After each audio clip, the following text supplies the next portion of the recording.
कभी सोचा है आखिर एक सप्ताह में सिर्फ 7 दिन ही क्यों होते हैं? 8-10 क्यों नहीं? एक सप्ताह में 7 दिन होते हैं, ये तो आप काफी पहले से जानते हैं। लेकिन क्या ये जानते हैं कि आखिर एक सप्ताह में 7 दिन ही क्यों होते हैं? और यह किस तरह से तय हुआ है कि एक सप्ताह में 7 दिन ही होते हैं? कभी सोचा है आखिर एक सप्ताह में सिर्फ 7 दिन ही क्यों होते हैं? 8-10 दिन क्यों नहीं?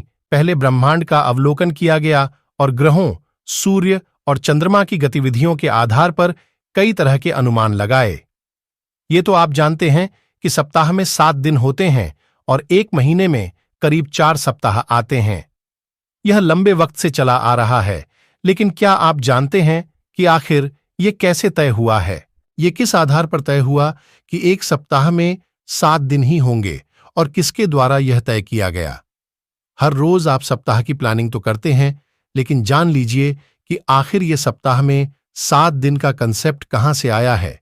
एक साल में 10 और फिर 12 महीने होने की कहानी तो आपने काफी बार सुनी होगी, लेकिन सप्ताह में 7 दिन होने की कहानी भी काफी दिलचस्प है।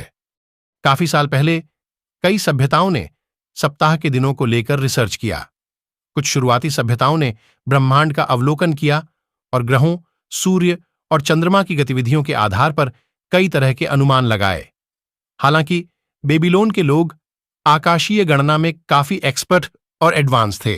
उन्होंने ही सबसे पहले सप्ताह में 7 दिन की बात सभी के सामने रखी।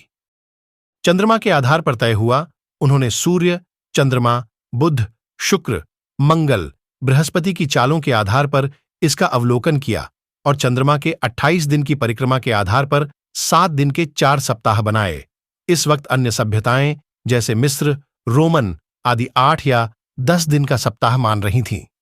इसके साथ ही वे हमेशा सप्ताह के आखिरी दिन को पूजा पाठ के लिए रखते थे और 6 दिन में काम करते थे।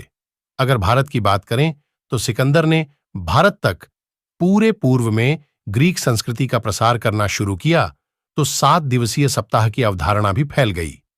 माना जाता है कि शायद भारत के बाद में चीन ने 7 दिवसीय सप्ताह की शुरुआत की। ग्रहों के नाम पर दिन रोम में इसे लेकर काफी प्रयोग किए गए। इस्लाम और यहूदी धर्म के लोग 7 दिन के हफ्ते में एक दिन पूजा पाठ के लिए रिजर्व रखा जाता था, लेकिन बाकी लोग पूरे हफ्ते काम करते थे। इसके बाद डिसाइड हुआ कि सभी लोग 6 दिन काम करें और उसमें एक दिन धार्मिक कार्य के लिए निकालें। इसके बाद हर ग्रह के लिए एक दिन निर्धारित किया गया।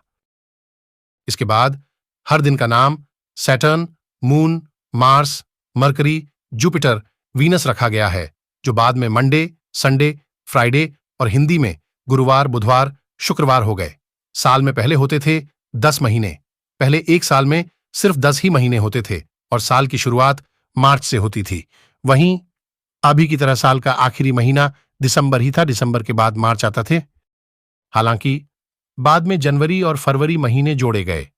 साल 165 बीसी में जनवरी की शुरुआत हुई थी, लेकिन इससे पहले 1 मार्च साल का पहला दिन होता था।